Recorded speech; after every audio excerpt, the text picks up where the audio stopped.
Just went for a 30-minute-ish run, a little further than the route I've been going. The last couple days I haven't run or lifted. Been a little too busy. Just kind of things have come up, I guess. Distracted. 2 days off though, once in a while, is alright. So that's why I ran a little extra today. And in the backyard today, so there's the garden that's been tilled. Thanks, Jared. And there's the house. But I'm gonna work out here because I want to brown up a little bit while I'm doing this fucking shit. So, and to make things slightly more interesting, we'll have this guy. Crash Course Philosophy is brought to you by Squarespace. Squarespace. Share your passion with the world. What gives your life meaning? God, love, money, work, fan fiction, football, shopping, Sherlock. You might have your own personal sense of purpose in your life, or maybe you're hoping this course will help you find one. Or you might believe that you were created with a certain essence as a human being, with a purpose given to you by God. Whatever the case is, no one would fault you for wanting your life to have meaning. A sense of meaning is something that we all crave, maybe even need. And as we move out of our unit of the philosophy of religion, we should spend some time talking about how we understand our lives as being meaningful. Because when you think about it, a lot of us devote a ton of energy to the task of finding meaning in our lives. Maybe you find it through religion, or by fighting for social justice, or educating others, or seeking beauty in artistic expression. No matter how you do it, there's a group of philosophers, the existentialists, who say that any or all of these things can give your life meaning. But at the same time, they say none of them can.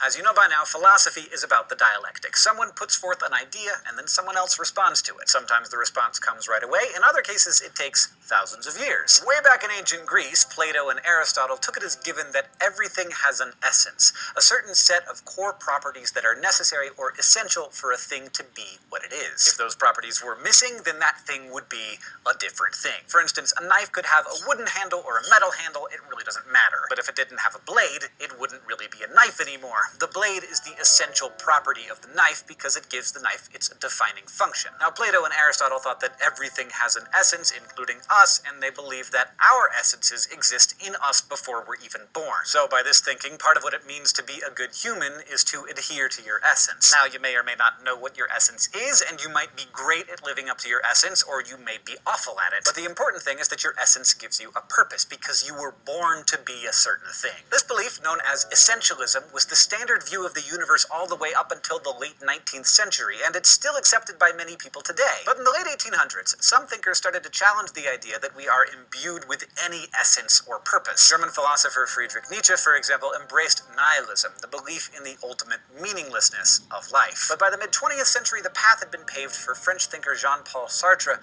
to return to the question of essence and ask, what if we exist first? What if we're born without any hardwired purpose, and then it's up to us to figure out our own essences? Well, this became the framework for what we now know as existentialism, and its mantra is the claim that existence precedes essence. In other words, our existence, our birth, happens first, then it's up to each of us to determine who we are. We have to write our own essence through the way we choose to live. But we have no actual predetermined purpose. There's no set path that we're supposed to follow. It's hard to express how radical this idea was at the time, because for thousands of years before this, you didn't have to choose a path or find your purpose. God did it for you. But it's important to note that existentialism is not synonymous with atheism. Plenty of existentialists are atheists, but some are theists, like Kierkegaard. What theistic existentialists deny is any sort of teleology. That is, they refute the notion that God made the universe, or our world, or us, with any particular purpose in mind. So God may exist, but instilling you, or your life, or the cosmos with meaning, that's just not in his job description. As a result, we are each born into a universe in which we and our world and our actions lack any real inherent importance. This is a fundamental component of existentialism, and its adherents refer to it as the absurd. You and I think of absurdity as something that's just silly or preposterous, but for existentialists, absurdity is a technical term. It's how they describe the search for answers in an answerless world. We are creatures who need meaning, but we're abandoned in a universe full of meaninglessness. So we cry into the wilderness and and get no response, but we keep crying anyway. That, for an existentialist, is the definition of absurd. Since there's no teleology, the world wasn't created for a reason, and it doesn't exist for a reason. And if there's no reason for any of this, then there's also no absolutes to abide by. There's no cosmic justice, no fairness, no order, no rules. Now, existentialism has its roots in late 19th century thinkers like Kierkegaard and Nietzsche, but it really came into its own during and after World War II, as the horrors of the Holocaust led many people to abandon any belief in an ordered world. And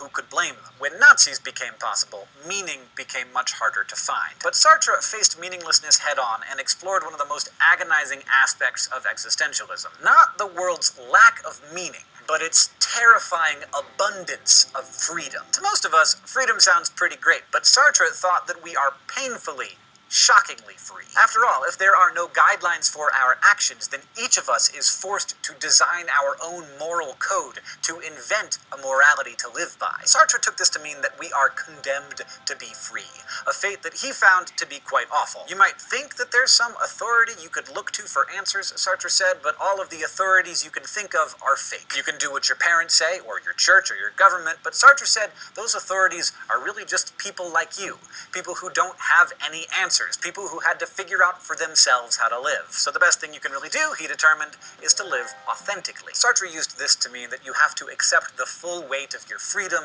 in light of the absurd. You have to recognize that any meaning your life has is given to it by you. And if you decide to just phone it in and follow a path that someone else has set, whether it's your teachers, your government, or your religion, then you have what he called bad faith, a refusal to accept the absurd. If you live by bad faith, you're burying your head in the sand and pretending that something out there has meaning that you didn't give it. Which brings us to this week's Flash Philosophy. Let's go to the thought bubble. Sartre explained these ideas through an anecdote about one of his students who faced a difficult decision. The young man was at a crossroads in his life. He could join the military during wartime and go off and fight for a cause that he believed in, and he wanted to do this. He thought it was right. But he also had an elderly mother who was all alone except for him. If he went to war, he'd leave her behind, and that seemed wrong. So he could stay with her and let others fight for justice, or he could go off to war and leave his mother to herself, and likely never see her again. The young man felt a sense of duty to both his cause and to his mother, but he could only serve one. Moreover, if he went to war, he'd just be a very small part of a really big cause. His contribution probably wouldn't be great, but he would be contributing to something that would affect millions of people. But if he stayed behind, he'd make an enormous difference in just one person's life. Thanks, Thought Bubble. So what's the answer? Sartre said the whole point of this young man's decision was that no one could give him an answer. In fact, there was no answer until the man chose one for himself. No moral theory could help him decide because no one else's advice could lead him to a decision that was truly authentic. So his choice, no matter what it was the only true choice, provided that he made it authentically, because it was determined by the values he chose to accept. A lot of people think existentialism paints a pretty bleak picture of the world. In fact, the French philosopher and novelist Albert Camus went so far as to say that the literal meaning of life is whatever you're doing that prevents you from killing yourself.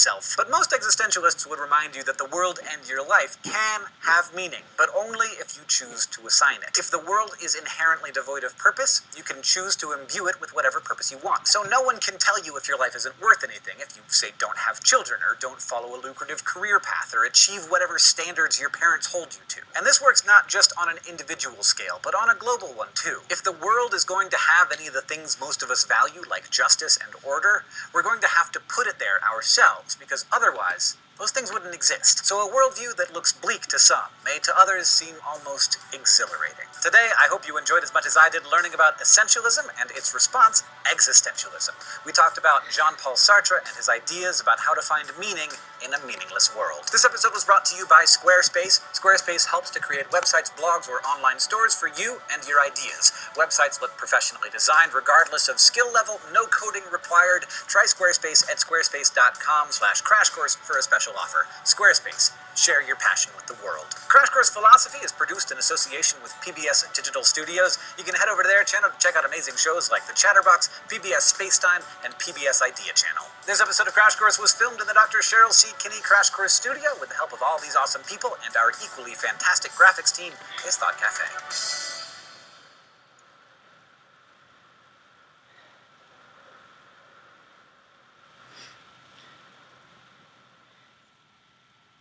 Internet connection doesn't seem to be working well out here. I'm surprised. problem of evil. Let's see if it works. I may have to relocate closer to the house.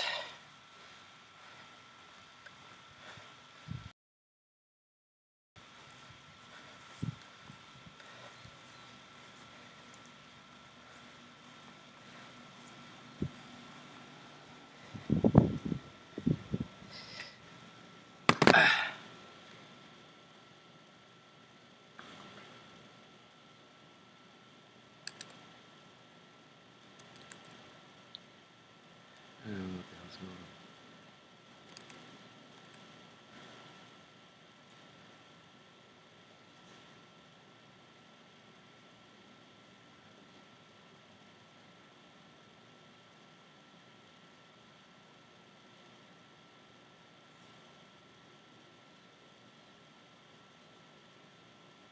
Let's get something going.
Yo, hot as shit today, huh?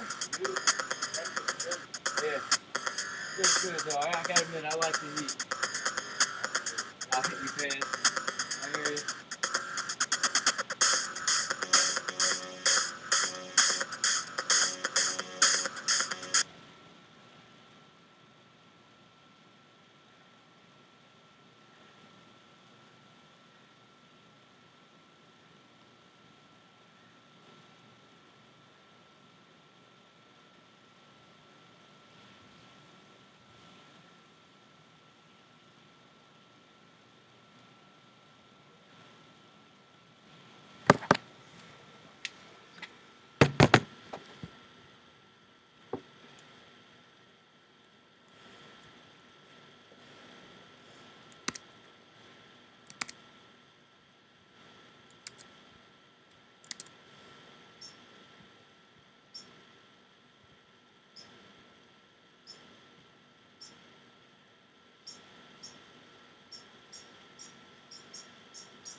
few minutes.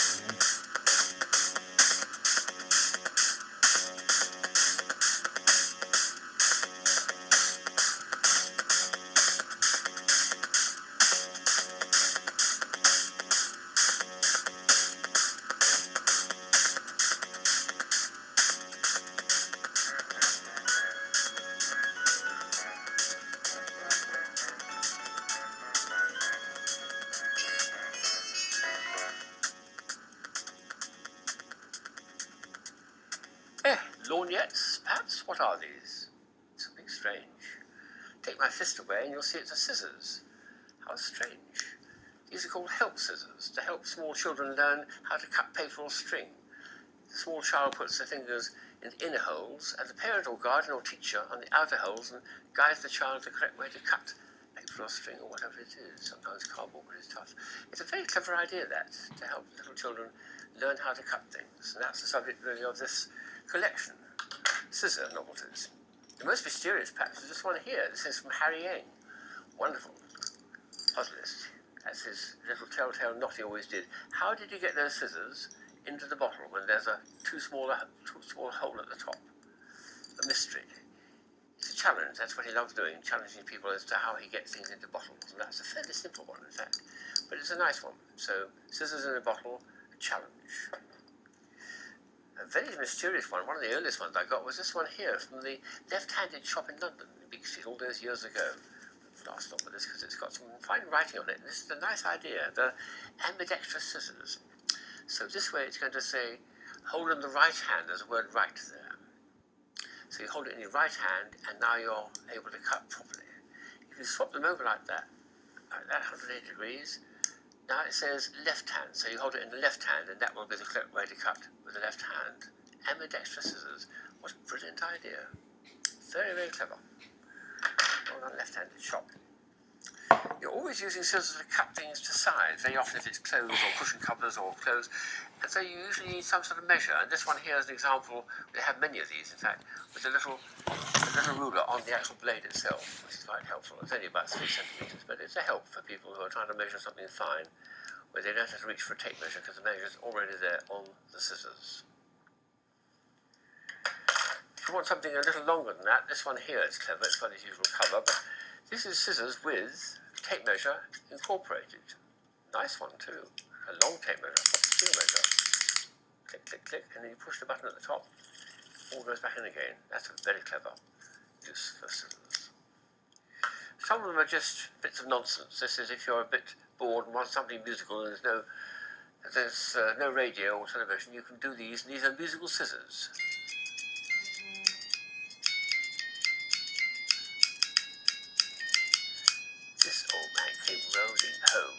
Oh yes, I think it's a well-known tune. So musical scissors, and every time you do that, it advances the tune by 1 note. That's a nice idea.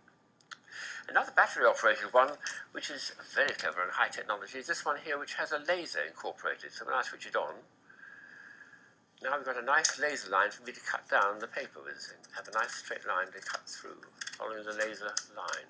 Very straight edge you can make. That's a brilliant idea.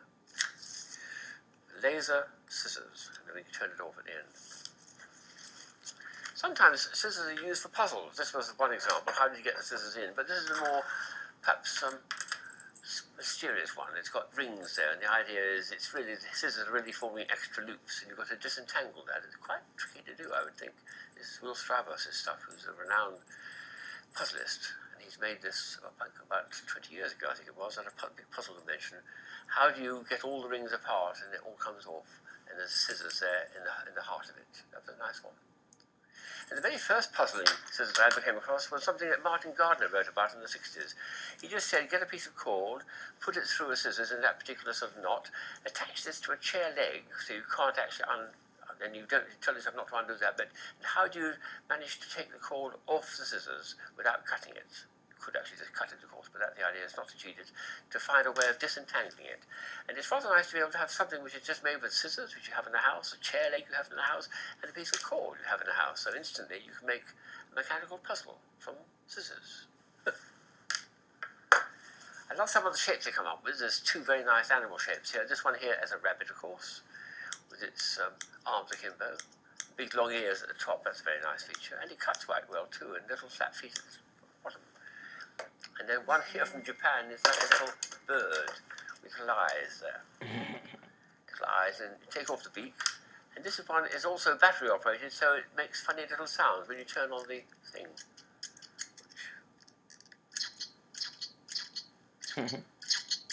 Chocky, yes. And there's another switch setting. Oh, something's hurting, but lovely idea. So Japanese scissors, looking like a bird, and musical at that. Very strange. There's a huge number of folding scissors. One of my friends collects antique.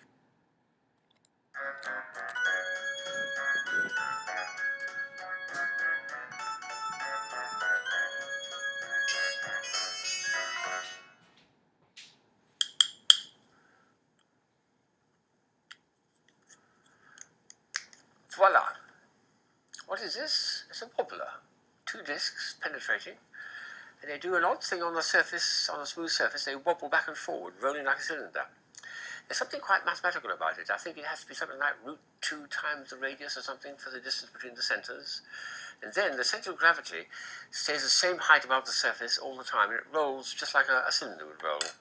So it'll stay there like rested, but if I give it a little push like this, get it started, it'll wobble that way, or it'll wobble at right angles, whichever.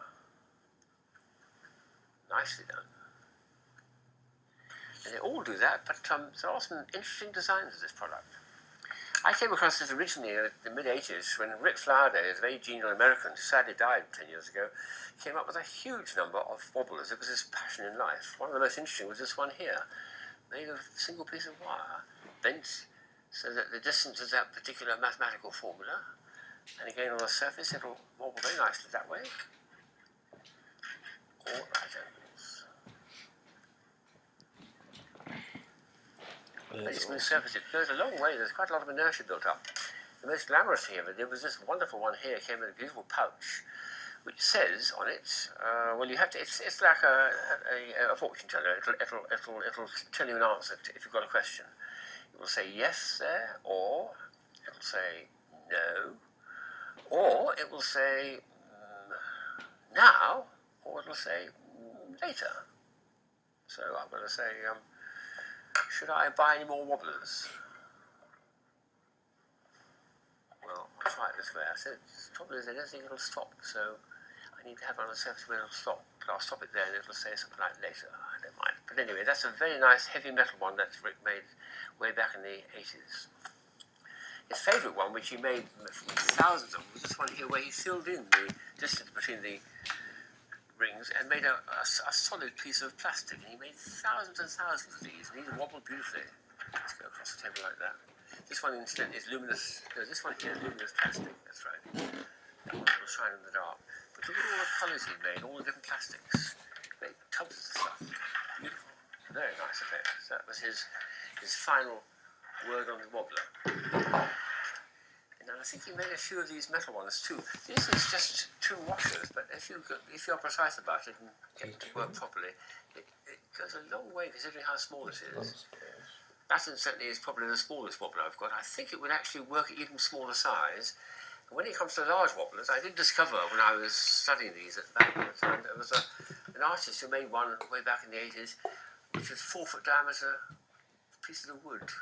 They called it a rocking toy. I don't think it actually wobbled. It just stayed on the plinth and wobbled back and forward. But 4-foot diameter, that's a seriously large wobbler. I discovered some time ago that even the toy market for small children includes the wobbler. This one is made by a Finnish company, made out of birch, I think it is, which is a lovely light wood that they make a lot of these things out of in Italy, in Finland. What's nice about it, of course, it's got smiley little faces, which would appeal to very small children. And the wood itself is very hygienic, so they can mouse it as children would. But that's a nice one. It works well, and yet it's the wobbler. The most exotic one I've ever come across is this one here by John Erdmark, who designed that wonderful helicone. It looks really unlike a wobbler because he's taken out the instance of penetration of the thing, made ellipses, but he's got the right geometry, so the thing will actually elegantly, I'll do it this way first, will actually go across in a very elegant way. But clearly the way it's rolling, it's showing that the centre of gravity is staying the same height above the table all the time. Look at that. This was made for the Governor of Gardner about 8 years ago, I think it was. Beautiful, slow motion one. The Germans came up with a lovely series of designs. The two best, I think, were one which we had on our website at one time.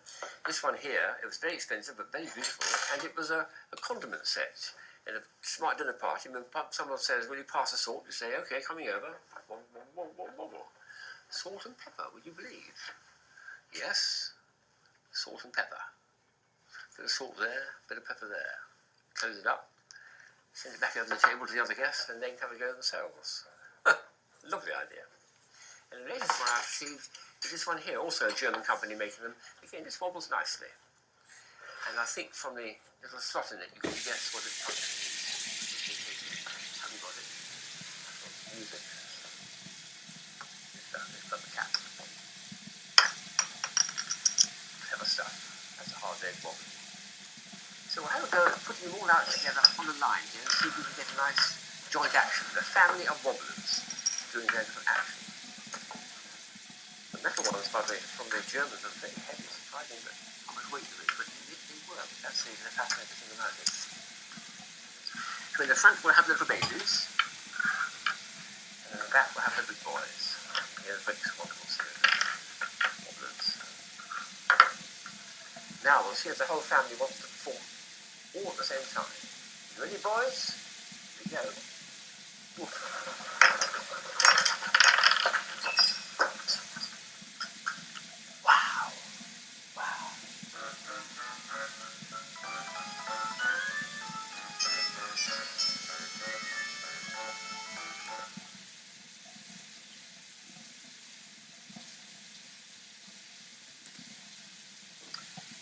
What is it?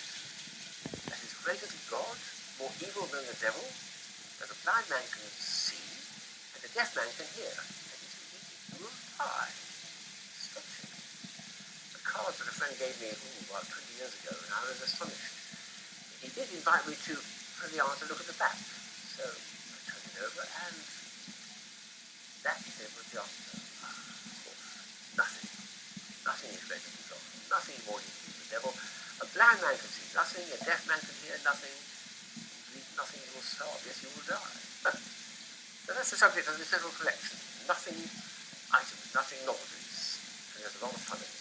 The first one I ever got, I think, was a book called All That Men Know About Women. And there's lots and lots of blurb on it to sort of excite you before you turn the pages. What do men know about women? You've got the answer in your mind already. Blank pages. And there's many books like this which played on nothing for pages. Wonderful idea. The more clever one is this one here, which says, for the person who has nothing, there's something hidden in it. There's a box. Nice little hinges at the back, and it looks as though it's going to be something quite interesting inside. What could be inside a box? That's for somebody who has nothing. Something to keep it in. That's a lovely idea. No hole, no capacity, no room for anything, but nothing. That's what you keep it in. Very nice, little double take there. That really got me up. Here's a strange one, an interesting box which is quality tested for weeks of family fun, etc., etc., etc. Inside, when we open it up, something very strange. Just batteries. It's a lovely inversion. They always say batteries not included. Well, this is gift not included. There's the batteries and nothing else. Very clever little inversion. I like things like that. Take the obvious and turn it upside down and see if you get a good joke out of it. Many years ago, the Americans came up with the idea of donut holes, just a hole that surrounds a donut, and then sold them as a separate item. No. Polo, which is an English company, makes something Yeah, rather like I've seen it. Lifesavers, and they did the same thing a few years ago. They made little polo holes, and inside the box when you open them were these little pieces which are exactly the size of a hole in a polo suite. Lovely idea. So this is about the only thing in my nothing collection which I can actually enjoy. It is something, but it's actually the hole that was cut out of a polo. Well, that's the idea that they try to pretend. It's quite a nice little sweet idea, that. So polo holes, just holes. Lots of people get onto the old can with air idea, and there's two French ones and the German one and the English one here. all of them have the same idea. It's all the fun is in the making. But this one is called Air of Paris, Air de Paris. A bit like a sardine can. Open it up, of course, there'll be nothing inside, and that's the idea. And the same thing with this one here. I've opened this one and show there's nothing in there, whatever. It's a French one from Sea Air, they call it. Even one for Berlin Air, which I found when I was in a novelty shop in Berlin a few years ago. And of course my favourite one, because it's my local city, is London. Well, not London Air so much, it's London Fog and Rain. There's probably air in there as well. I did have a version of this many years ago, which when I finally opened it up, dying of curiosity what they put inside it, a few little beads of dirty water, which was a very nice touch, because that meant it was fog and rain had been put into it, or London smog probably, and it had condensed into little beads of dirty water. I love that. So canned London Fog and Rain, and air and air and air. Wonderful stuff. Here's something which is unashamedly nothing. There's nothing in there at all, and you're buying something for, well, you've got to pay quite a bit of money for this one. It's really surprising. But the idea is to be able to pass it to a friend, and you say you're giving them the gift of nothing, absolutely nothing, the ultimate in minimalism, I suppose. They also suggest that if you do find something inside, well, you must return it for a refund, because it should have nothing in there. Nothing but nothing. A lot of jokes around that theme, I like that. But this is unashamedly a gift of nothing, you discover. And the last one, which came from Harlequin Geschenk, is a little carrier with a hole in it. Well, this is a hole for carrying nothing in it. Your collection of nothings can fit in there, of course, and this is a portable hole. A portable thing for carrying all your nothing items. Everyone should have one of these, I feel. God damn it. Nothing amuses me more than Fucking collecting shit nothing fucking items. thing. It's a fucking trackpad when it worked with it. Shit. What the fuck, man? So goddamn aggravating. Fucking turd.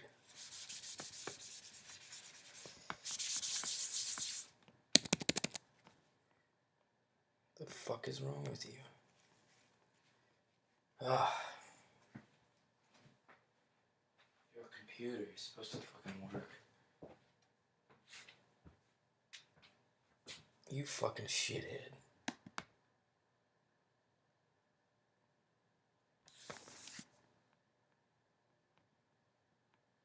You motherfucker, man.